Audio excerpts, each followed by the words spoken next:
All right, class, we're gonna go ahead and start a brand new chapter today. The chapter's called Jim Crow. And if you've already watched the vocabulary videos, vocabulary video 1, you know that the Jim Crow term comes from, or it means segregation laws, okay? So last chapter we talked about the West. This chapter we're gonna be talking about the South in the same time period, which is basically right after the Civil War, all the way up until about 1900, okay? The colorized photograph that you see on the board right here is a picture of Washington, D.C., okay? And this is the Union Army's parade after they won the Civil War. In the back, you see the Capitol building, and this right here is called the Rotunda, okay? It's round, that's why they call it that, okay? Anyway, we're gonna get to that later on. We're gonna talk about that throughout the year. We'll bring it up. So right after the Civil War, the South's economy was absolutely destroyed by the war, by the North, okay? General Sherman came through with his total warfare, as you learned in last chapter, and he just devastated everything. See, these are bridges that have been destroyed, buildings burned down, houses burned down, cities burned down, okay? All of the railroads in the South have been destroyed except for 2 main lines. So imagine how big the southern part of the United States is, and there's only 2 main railroads still intact in the entire South. So that's gonna give us a big problem as far as moving goods around the South. Banks had collapsed, okay? Now one of the reasons why banks collapsed is because the day that the Confederacy ended, every Confederate dollar that was printed was worth nothing, okay? And to demonstrate that, think about this. What if America would end today? Right now. How much would the money in your pocket be worth since it was printed by the US government? It's basically worth 0, okay? So nobody in the South really had any money, okay? Now the South has to go through this period called Reconstruction, where we're literally taking the South and the North and slapping them back together and trying to make one country again. But one of the big problems for the South is that they have no federal dollars down south. So imagine a society without cash. Well, the only way you're going to get through that, since all the banks are collapsed, is local merchants, okay? So stores still did have some products, and people started bartering. You know, I'll give you some steaks if you give me some chicken or whatever. You know, I'll give you some corn if you give me some beans. So that's how they had to make their living for a while. All right.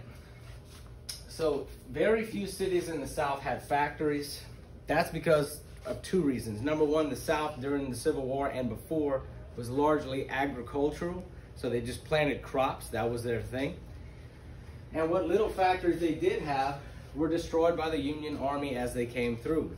Plus, all the railroads had been destroyed and the money was worthless.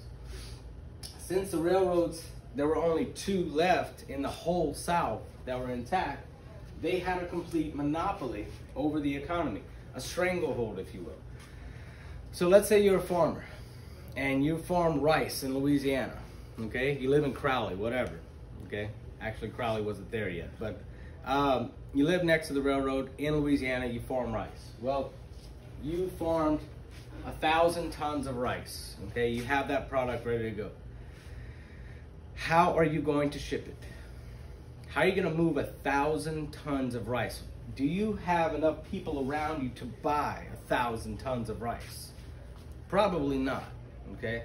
So if you were lucky enough to live close to a railroad, the railroad recognized that they had a complete monopoly on shipping in the South. So to charge you they would charge ridiculous rates to ship your goods, which means that not only is there no money, but if you had a little bit of money, the farmers were actually losing it all on shipping. There was one farmer in particular, he shipped his entire crop off. They told him they'd send him a bill after his crop sold for the shipping. And after he shipped his entire crop off, he actually ended up owing more money on the shipping than his crop was worth. So he gave away his entire year's work and he owed money. Okay, that's how bad the stranglehold of the railroad was on the South. Okay. This is a typical colorized photograph. This is 1860s, something like that. A typical southern town. You see it has a dirt road, okay? Those things are going to improve over time, but this is a typical thing that it looked like right after the Civil War. All right. Our next section is going to be tenant farmers versus sharecroppers. You need to know the difference. Both are vocabulary words, and we'll talk about that process now, okay? All right, tenant farmers are mostly white people that rented land from the landowner by paying a share of the crop. But tenant farmers are better off than sharecroppers because they had their own seed generally, and they had their own equipment, but they needed the land, okay? So their share of the crop, they maybe had to give up 40% or 30%, whereas a sharecropper has to give up 50% because they're borrowing everything. All right, let's talk about sharecropping. Now, sharecropping is a really evil system. See, the slaves had recently been freed by the 13th Amendment, okay? Which was a Republican amendment, by the way.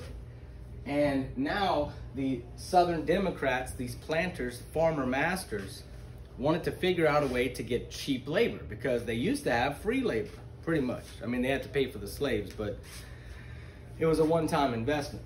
So what the what the planters came up with, these farmer masters down south, is a system called sharecropping, which is a very evil system because what it ends up doing is putting these newly freed black people back into slavery.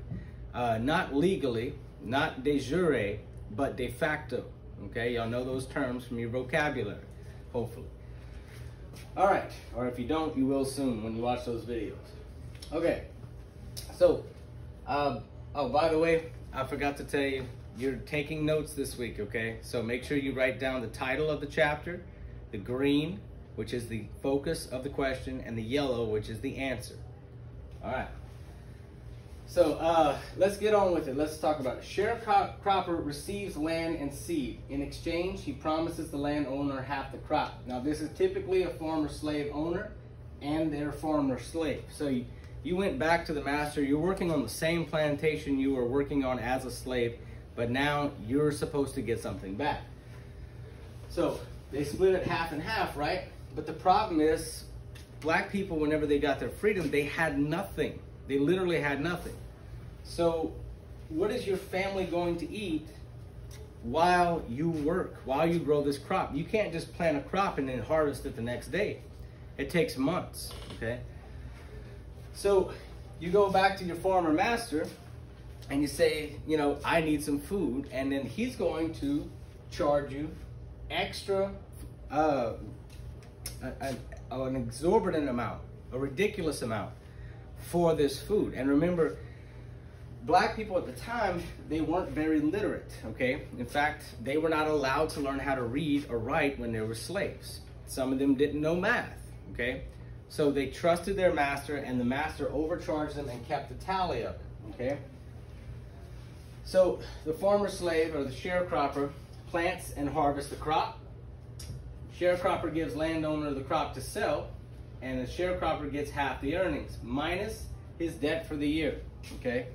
So the guy comes up, okay, the farmer master says basically that you borrowed so much stuff from me, so much food and so much rent from the slave house that you used to live in for free, that you actually owe me more than you made.